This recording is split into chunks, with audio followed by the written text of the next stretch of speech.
Hello, my name is John Haskell, Director of the John W. Kluge Center at the Library of Congress. Welcome to today's panel discussion on social movements and American democracy in the 21st century. We are proud to be co-sponsoring this event with the SNF Agora Institute at Johns Hopkins University. Thank you for joining us. We have with us a stellar group of leading thinkers on this topic. Moderating the discussion is Victor S. Thomas, Professor of Political Science and Sociology at Harvard University, Theda Skocpol. Dr. Skocpol has written extensively about social movements, recently on the formation and impact of the Tea Party, and she has been recognized for her, quote, visionary analysis of the significance of the state for revolutions, welfare, and political trust, unquote. She is a member of the Library of Congress's Scholars Council, a group of leading academics and public intellectuals who advise the Librarian of Congress and the Kluge Center.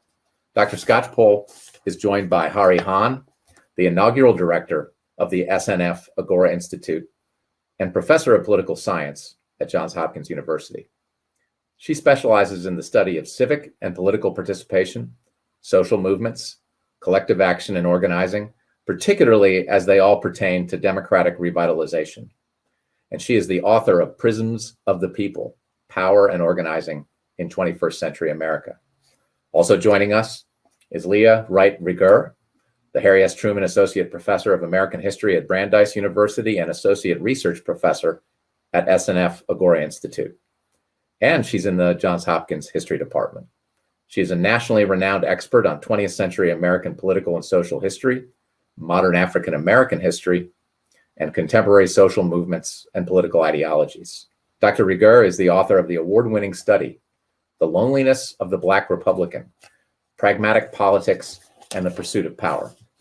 Rounding out our panel is Dana Fisher, Professor of Sociology and Director of the Program for Society and the Environment at the University of Maryland. Her research focuses on questions related to democracy, activism, and environmentalism. Most recently, she has been studying climate activism, protests, and the American resistance. Dr. Fisher has published several books, including American Resistance. Theda, let me turn this conversation over to you. Well, I want to thank John for his wonderful introduction to our panel, and we couldn't have a more expert and wise set of commentators on the issues we're going to tackle today. We've just come off a national election that saw the highest voter turnout of eligible voters in more than a century in American democracy. And we're clearly in a period where American citizens across the partisan spectrum and across many communities of different types and sizes are organizing social movements, civic groups to make their voices heard in both national and community politics and civic life. So I want to start by asking the members of our panel, starting with Dana Fisher, to comment on what your studies have suggested to you about effective citizen organizing in the early 21st century. And so Dana first, and then I'll ask Leah and then Hari to weigh in on this big picture question. It's a great big picture question, Theda. Thank you for starting with it. I think that based on my research, I found that it depends on what effect you're looking for. So some of my work has focused specifically on participation in elections, and I just finished this project on the American resistance, where I looked specifically at how people got engaged and mobilized through outrage to participate in civic groups, specifically working towards countering the Trump administration and its policies. And there, much of the work was focused on understanding elections and how elections have been used as a way of pivoting and creating social change. And we saw that at the national level, but we didn't see such success, if you want to look at it that way, at the subnational level. And there, I think some of my other work that's focused more on movements and the ways that movement actors work as outsiders in the political process tells us a lot about how people and citizens can start to pressure political actors at all levels of governance when they are outside of power. And I think that there is this growing trend towards more disruptive action that we've seen, particularly on the left, in a certain way that connects with engagement around electoral policies or campaigns. And I think we're going to be seeing a lot more of that. I think we'll see, just the final thing I'll say is I think we'll see a move towards more in-person types of activism and engagement, because since COVID, we saw a real shift towards everybody going online and everybody engaging in really disconnected ways that were mediated through digital technologies. And I think that there's going to be a swing back towards more face-to-face connections at the local level. Okay. Leah? Sure. So first, thank you for having me here today. It's such a pleasure, and it's so exciting to be in the company of such fine and wonderful thinkers. So I count myself as very fortunate. And also, thank you for the great, I think, big, broad question. And it's one that I think has multiple layers. It's certainly one that I think about in terms of success. And I want to think about this in a couple of different ways. I want to think about it from not just the sense of the organizations that I've been looking at in these two new articles, one that's coming out in the fall and one that is forthcoming as well, thinking about it from a perspective of the movement around Black lives, but also in my previous research and thinking about an ongoing research and thinking about right-wing movements, which have been enormously successful and have grown tremendously alongside the explosion and the success in the movement for Black lives. And so one of the things that I think is necessary and where these various movements have had enormous success is in kind of grassroots activism that is in what I would call authentic or organic activism that is really coalesces around this broad idea of state illegitimacy, right? So in shorthand, that means we are against the government for whatever reason. So for the movement for Black lives, that looks in a particular way. It means anti-police, anti-violence, anti-state violence against Black and brown lives and bodies. But for, say, the right wing, that looks like something different, right? That illegitimacy might mean the expansion of democracy, a more inclusive democracy like we see in the 2020 presidential election, the victory in Georgia with Warnock and Ossoff, right? And then, of course, the storming of the Capitol on January 6, 2021. So I really do think we have to think about these two movements that have been moving in parallel and in concert for well over a decade now, right? Some people might even argue that this has been going on since, we can trace it back to, say, the labor movement, the civil rights movement, elements of the Black Power movement. But really, if we move it, I think root it in the 21st century, we're looking at the last 12 years or so and thinking about how these movements have both been playing off one another, right, in order to build their momentum and emerge as much larger players. I think the catalyst in all of this is not Trump, which I think a lot of people would have us believe, but instead it's the 2020 protests around George Floyd. And that actually changes something tremendously when you put it in relationship with the pandemic. It really changes both the zeitgeist of how people understand the movement for Black lives, right? So we see an increase in popular support for the movement for Black lives that has actually sustained over the last year. But we also see a radical increase in support for, I think, right-wing movements using the movement for Black lives as emphasis for kind of the illegitimacy of the government, right? So any government that would support the movement for Black lives, therefore must be illegitimate and therefore must be overthrown, right? Must be overcome. So we see these two things growing off of each other. And there's one last bit that I think is really necessary. And certainly, Theda, I think you have a lot of input on this as well. But I do think that a lot of the success, even as it rejects government broadly, is also premised on partnering in partisan ways with government entities. So in the case of the right wing, we see that it attaches in a way back and forth with the right wing of the Republican Party, right? So it becomes mainstream. But we also see an enormous amount of success, not just with the movement for Black Lives and the sustained protests, right? 26 million people over the course of the last 12 months or so. But we see an enormous amount of success with this organization when it reinvents itself into a voter registration organization. So up in the between August 2020 and November 2020, the movement for Black Lives across all platforms, but also in person, has over 6 million in-person engagements in critical states: Georgia, North Carolina, Michigan, Philadelphia, Pennsylvania, Arizona, Nevada. And in those states, that does, I think, make a difference, particularly as we begin to see a shift really in how the demographics around and voting rights around those states. So I'll stop there, but I think there's a lot of stuff for us to jump into and discuss. Right. All right. Yeah, well, thank you. I too feel really privileged to be a part of this conversation, and so I'm excited to be a part of it. So thank you for that great question and for inviting me to be part of this discussion. Like Leah and Dana said, I think a lot of the things that we've been finding in our research is pretty consonant with, luckily, with what Leah and Dana are saying. And maybe I'll draw on sort of two pieces that I was thinking about here.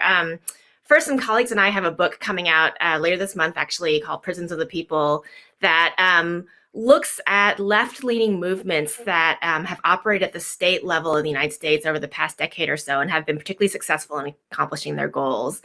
And alongside that, I've also been doing a separate project that looks a lot at organizing within evangelical megachurches in the United States, which is more sort of right-leaning kind of churches. And there are certain themes that are really consonant across both of these types of organizations, from the evangelical community to some of these left-leaning movements that have been operating at the state level. And one of the things that we find is that the organizations that have been most effective have done a lot of the things that Dana and Leah have already described, which is namely that they have invested in building their constituencies in a way that enables them to negotiate for power through political institutions in their domain, whatever that domain may be. And so for a lot of the state-based organizations, they were either negotiating with governor's offices or state legislatures, or in some cases, municipal and county city elected officials and so on.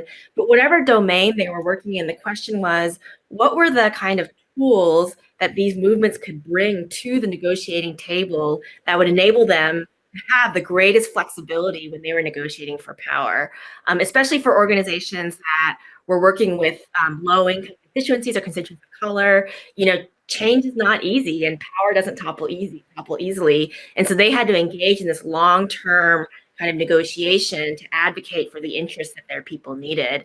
And the kind of strategies that we found that were the most effective were the strategies that really enabled them to build a constituency that would stick with them, that would have the commitment and the kind of flexibility they needed to be able to negotiate the ups and downs of any campaign. So it's rarely one election or one ballot initiative or one piece of legislation that's going to win the kind of power that these need, but instead it's a sort of long-term negotiation that they have to be willing to engage in. So one of the key things that we find both on the organizations on the right and the left, that there's a way in which the micro practices of how they engage with each other, of how they build their constituencies, really makes possible the kind of macro outcomes, the policy wins that they're able to achieve or not achieve over time.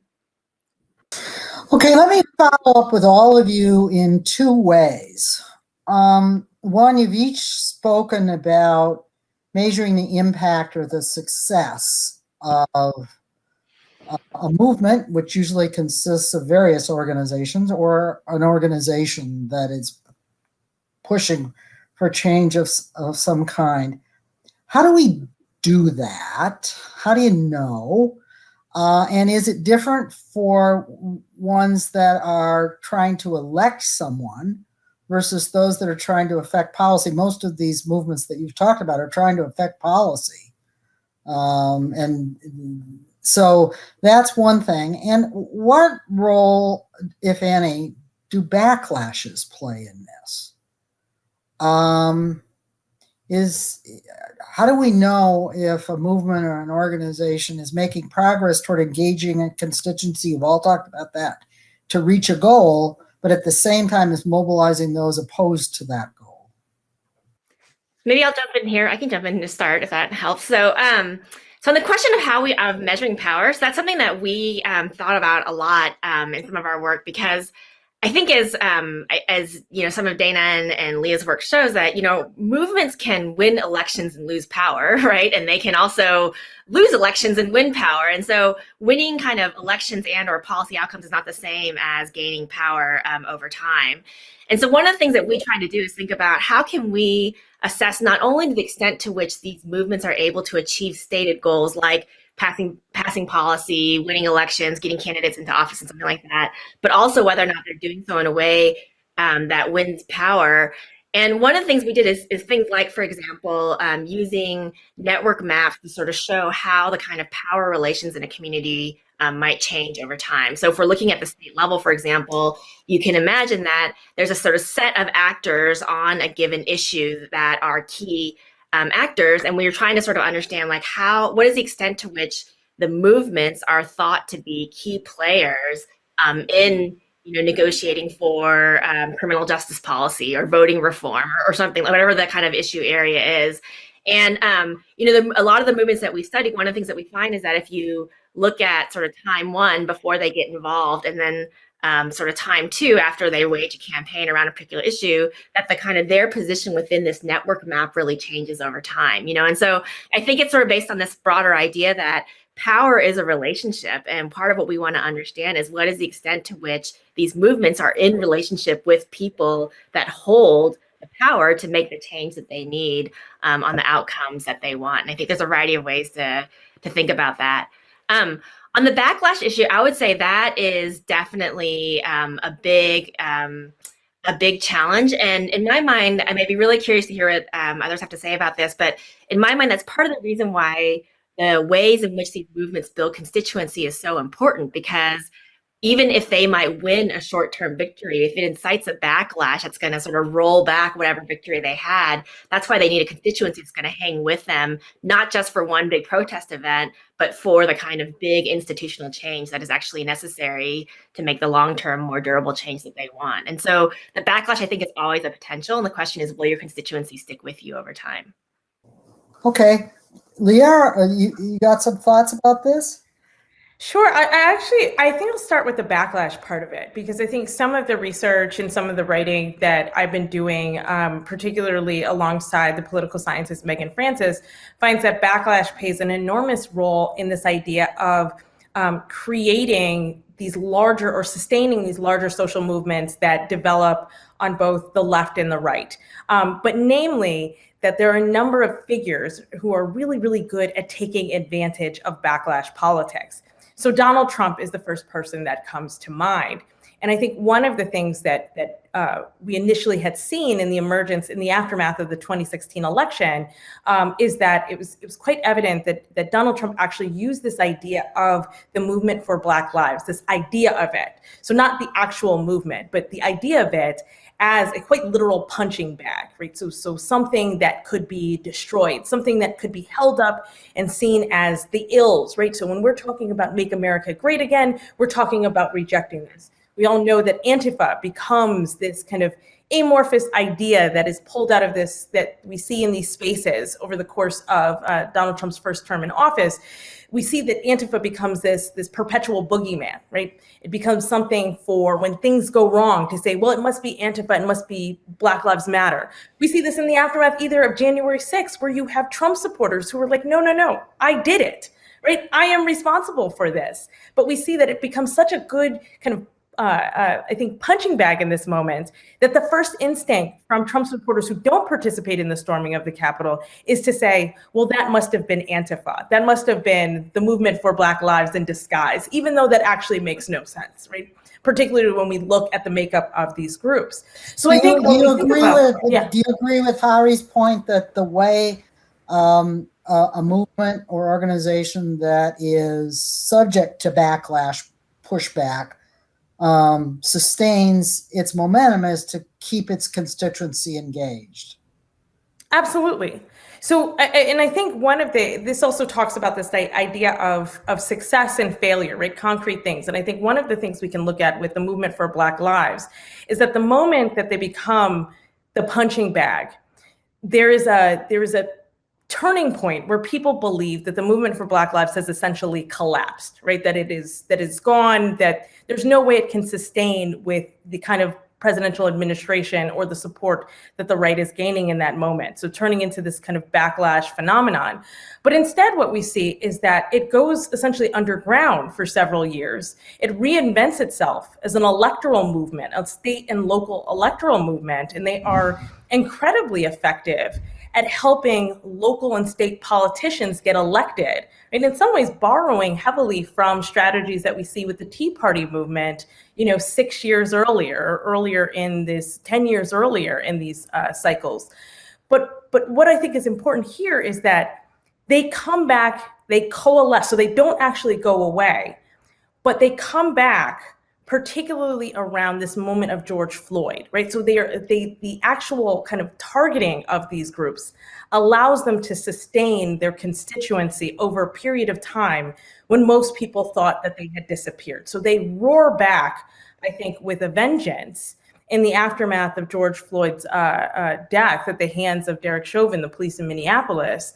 And this effectively transforms their movement again. Right, so there's another stage of the movement, but I do agree with Hari's point that it is instrumental, right? This idea of backlash and sustaining movement politics and sustaining constituencies over a long period of time in order to get to this negotiation of power.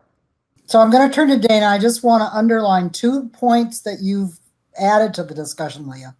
One is tactical innovation and learning. It's very important in being ready to take advantage of new openings. And the other is learning. And that learning often occurs across the left-right divide, not just among actors within each of those. Right. So Dana, let me bring you into this discussion.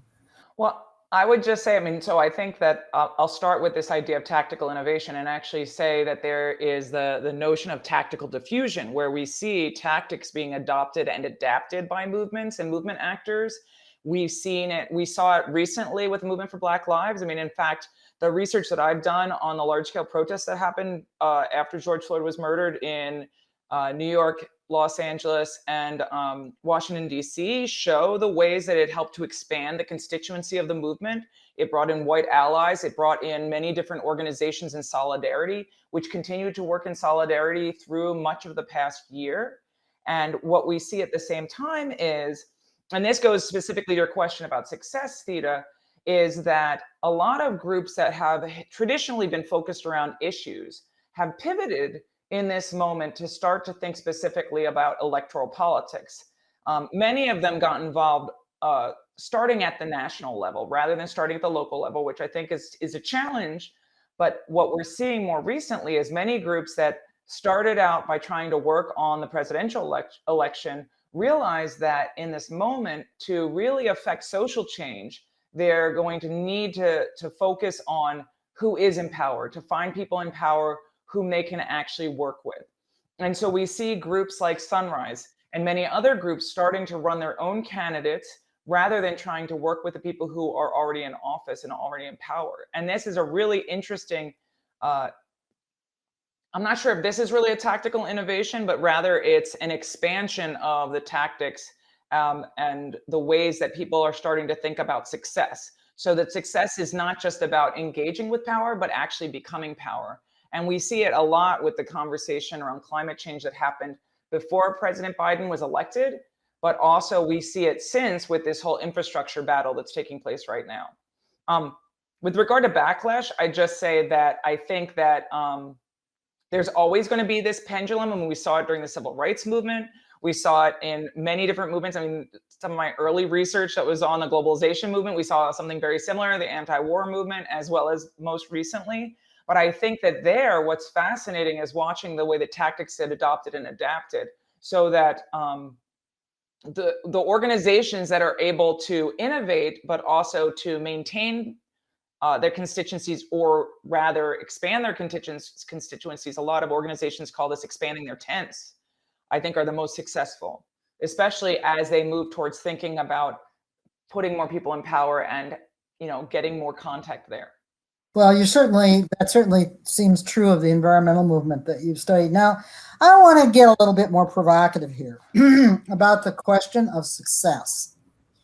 I happen to think that's the hardest thing to measure in both sociology and political science when it comes to looking at everything from interest groups to social movements.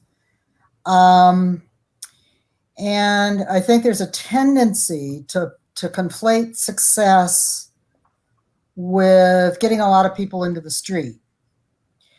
But when I look at what's happened over the last 20 years in American politics, I would be hard-pressed to say that anything but the Tea Party evolving into the Trumpist right has been more successful.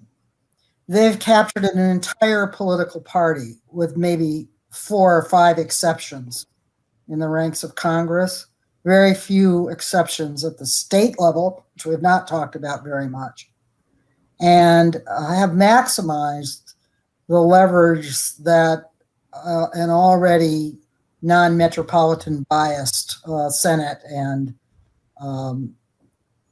Electoral College offer to them.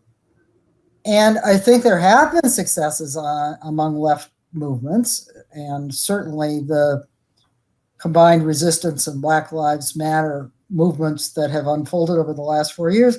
But let's face it, they contributed to electing both a Congress and a president that frustrate many of the particular activists and organizations involved in those movements, where it would be hard to say that very many Tea Partiers are unhappy with what they have achieved.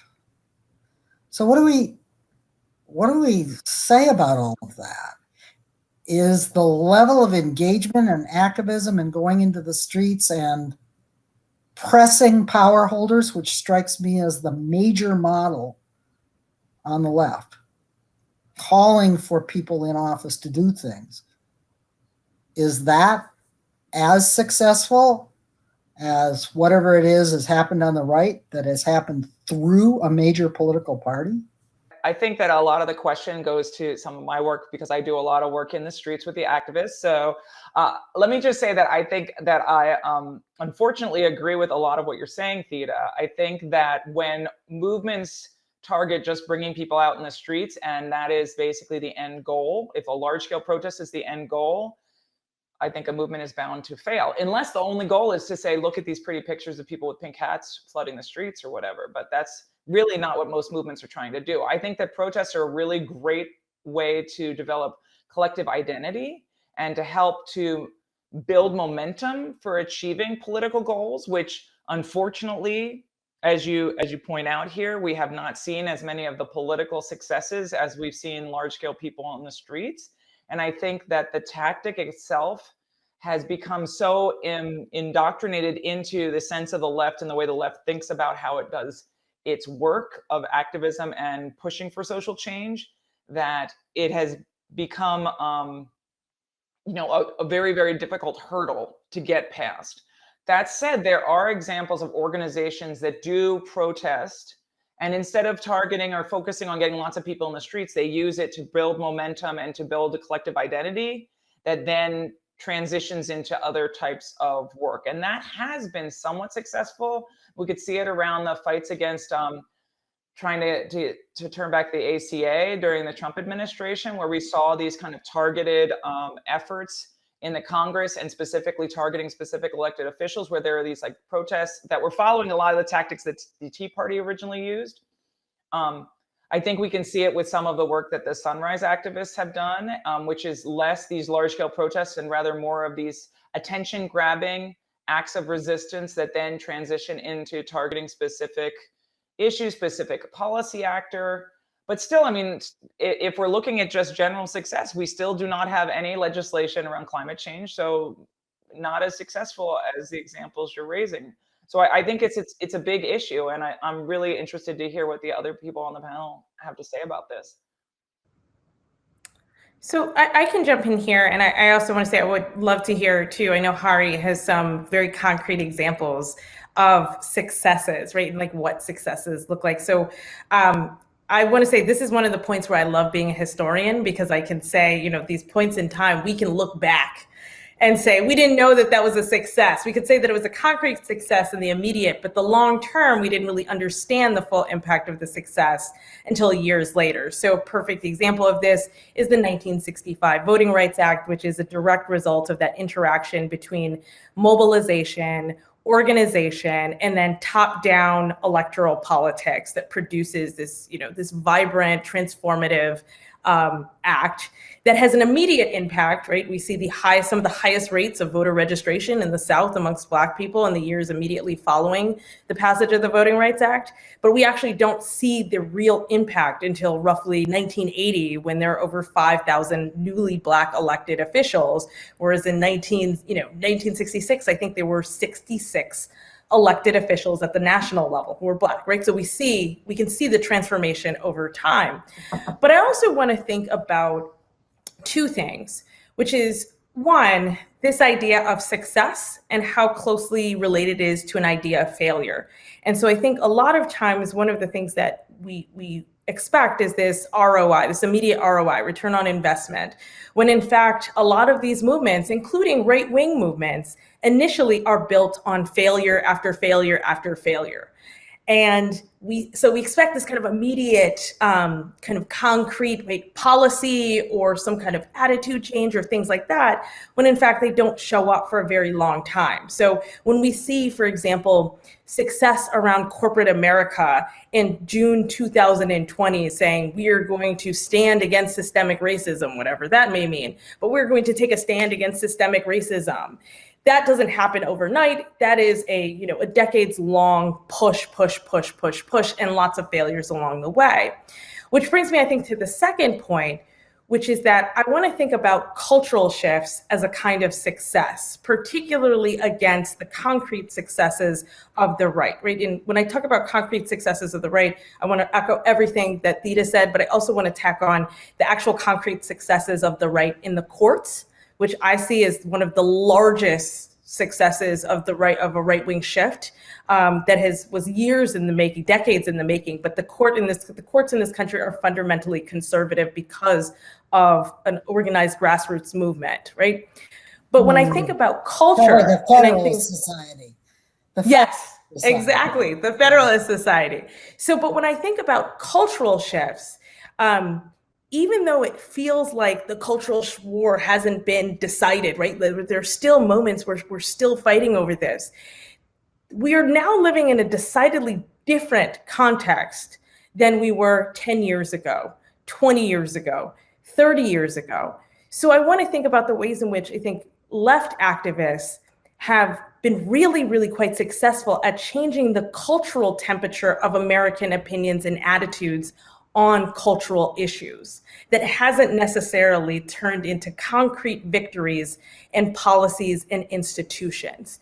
So I think that's one of the things that I'm thinking about when I want to say, talk about successes, and thinking about how those attitude shifts happen. And I'll just give one quick example. The majority of people in this country now believe that cannabis is something that should be decriminalized, right?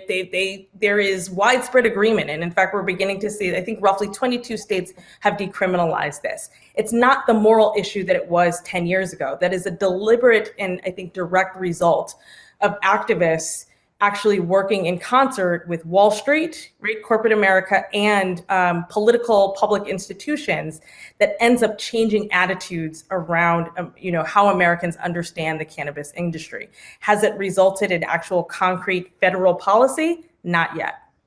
So just something to think about. Harry? Yeah, I think, as Dana said, I agree with the basic premise of your question, and the idea that on the left, I think especially in the national movements, we've seen this big focus on protest as sort of seemingly the outcome, as opposed to kind of taking over a political party in the way that the Tea Party has. But some of the patterns that we've found at the state level, I think, are a little bit different. That the organizations that we study that were most effective at the state level, they were taking seriously this idea that in order to negotiate for power within their state, they have to have a clear strategy for building power within the political and electoral institutions that govern their state. And so here we're looking at an organization, a statewide organization in Virginia that was really responsible for pushing voting rights legislation for returning citizens in Virginia.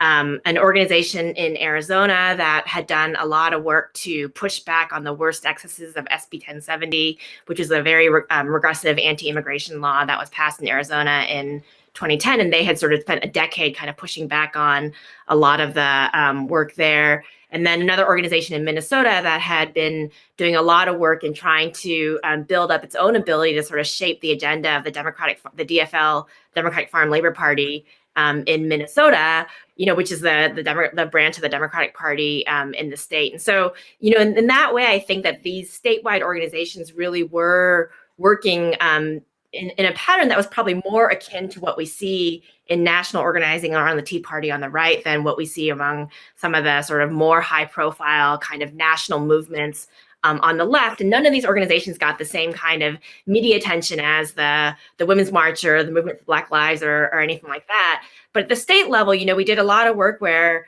the Tea Party activists in Arizona were saying that one of the things that they were really surprised about was to see the extent to which the kind of fervor and the power that these immigration activists had built was equivalent to what they had seen among their own movement on the right, so that they were able to kind of provide a countervailing and counterbalancing force. Similarly in Virginia, I remember talking to some state legislators who said that, when New Virginia Majority came to them and asked them to carry legislation, like sometimes they would just do it without even really knowing what legislation was because they had that kind of trust and that kind of relationship with New Virginia Majority. And so these are organizations, I think, that really did take seriously what it takes to build that kind of institutional power at the state level. Now, the question of why those kind of tactics haven't translated into sort of national politics that we see on the left, I think has to do a lot with questions of, I think there's probably more fragmentation on the left for sure that sort of inhibits the possibility of seeing that same kind of consolidation that we see at the national level on the right in some ways. Yeah, and there's also a huge gap in the lived realities of the places that have the most liberal advocacy groups and the places that have the most power in the Electoral College and the Senate. Let me ask the final question I want to ask for our discussion, which is, what do you see as the most important challenges, both possibilities and obstacles to overcome for citizen organizing that makes for constructive progress in a democracy and in governance in the coming period? I'm going to make the assumption and the assertion that Americans are going to remain engaged, but they are engaged in openly clashing ways about a vision, what American society should be going forward. And you can answer this at the level of particular techniques or things like the internet, or you can answer it in terms of things that you think may undo progress that you believe, anything you want. But I would like to know what you see as the chief challenges and opportunities for citizen engaging movements and groups going forward. And I'll just go backwards. I'll start with Hari and. Sure.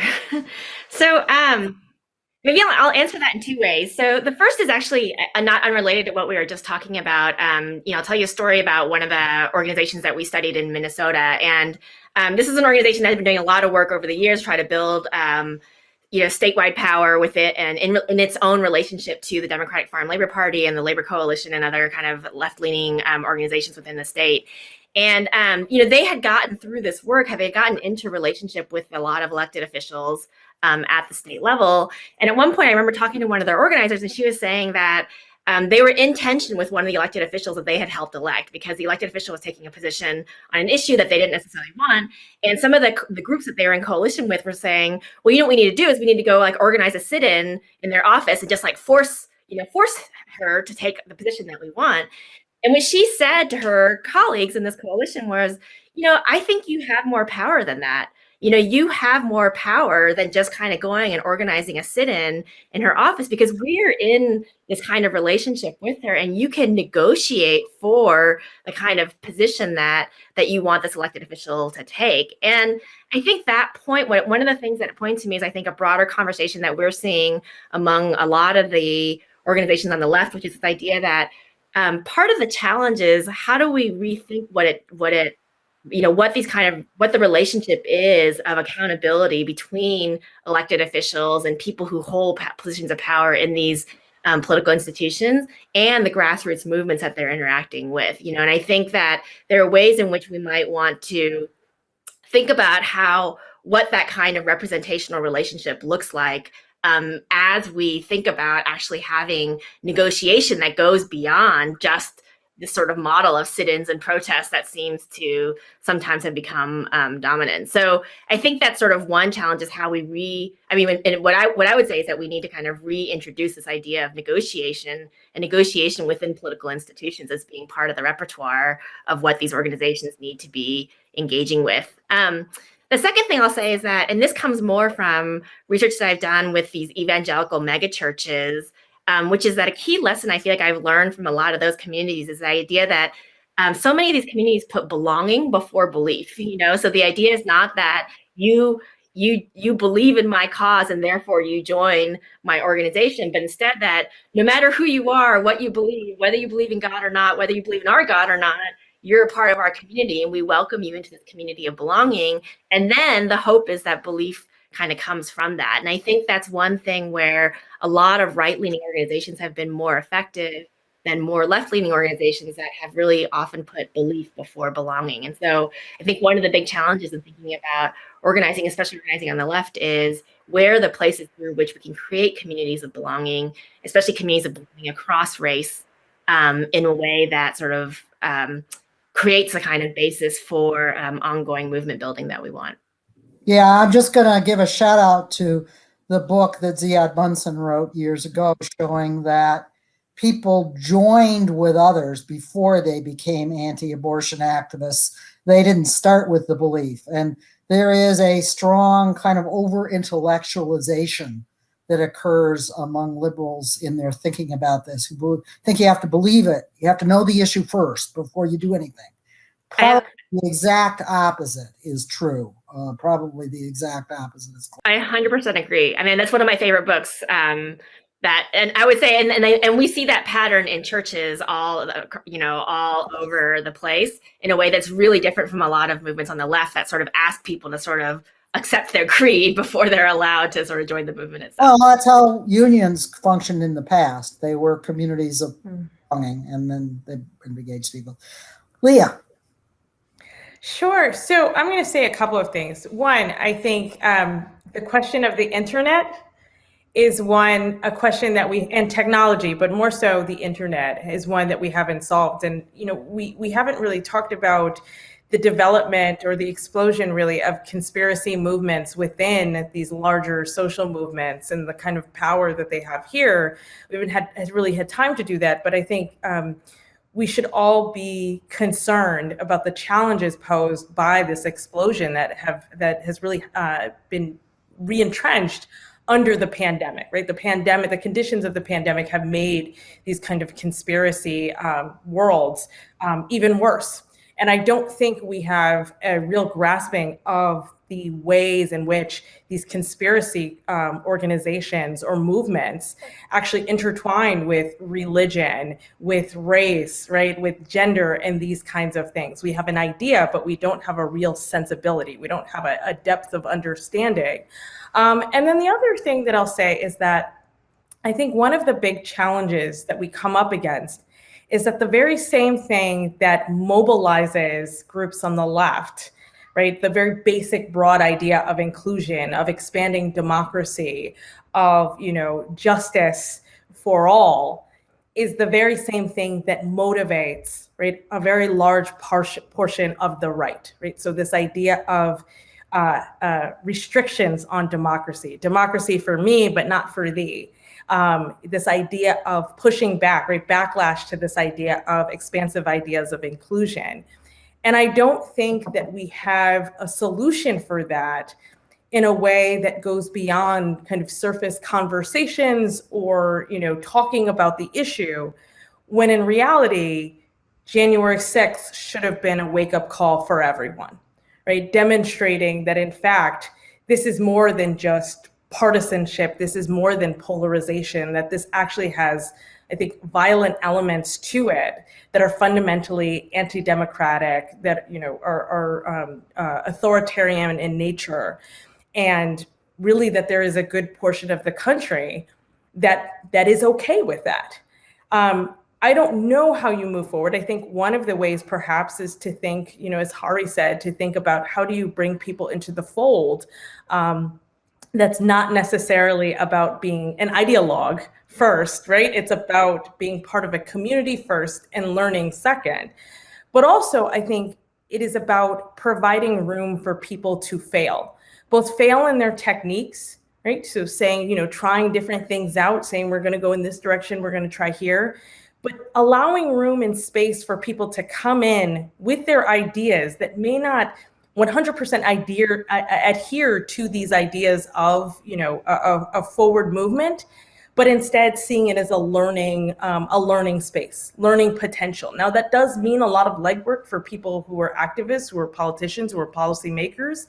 But I think one of the positive signs that I took away from 2020 in the surge in protest is that this was a multiracial movement where people projected their own kind of, I think, issues, but also their commitment to this larger question of democracy, and has the potential to be something really powerful, right? Something really different, something transformative. We just have to give people the space to engage in that and bring them into the fold in ways that are constructive.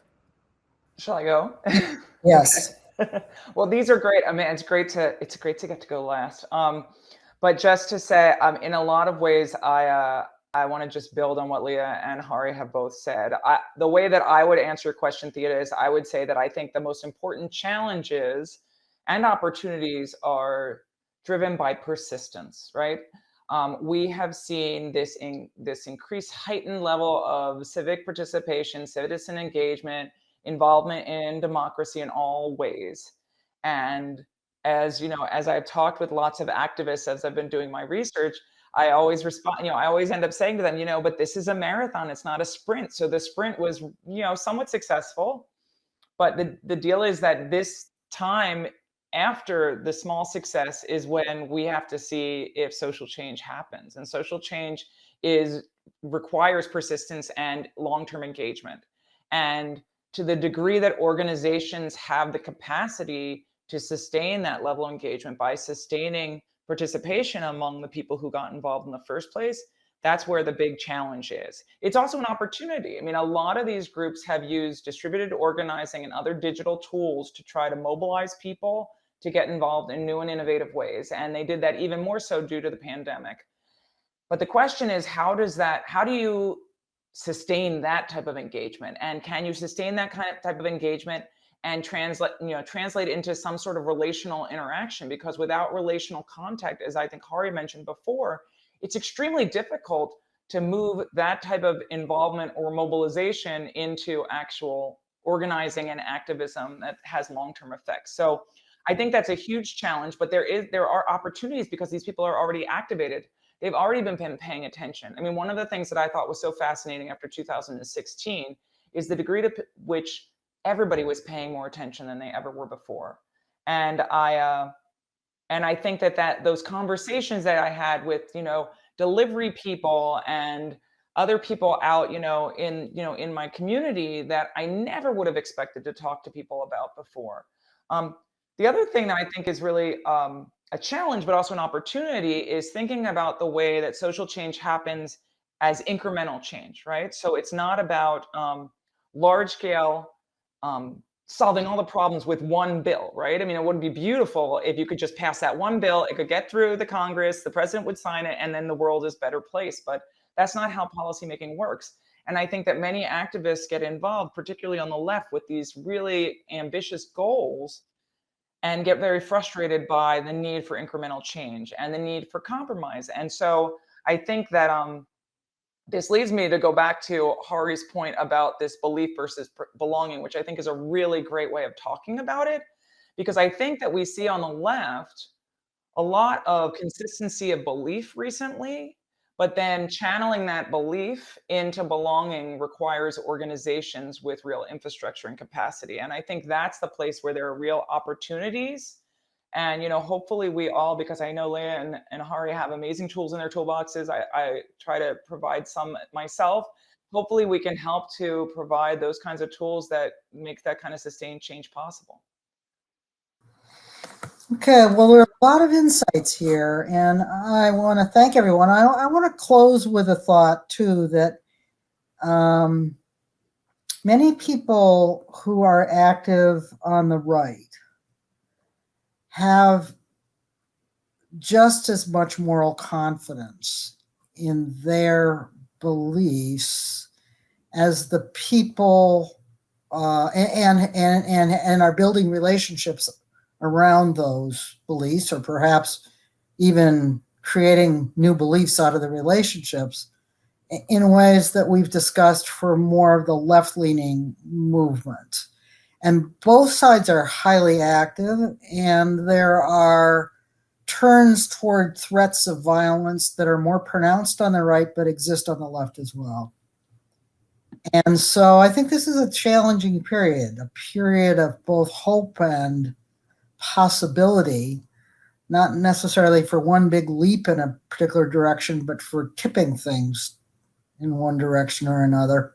That's part of the reason so many Americans are paying attention and being active and voting. It's also a period history teaches us of potential danger.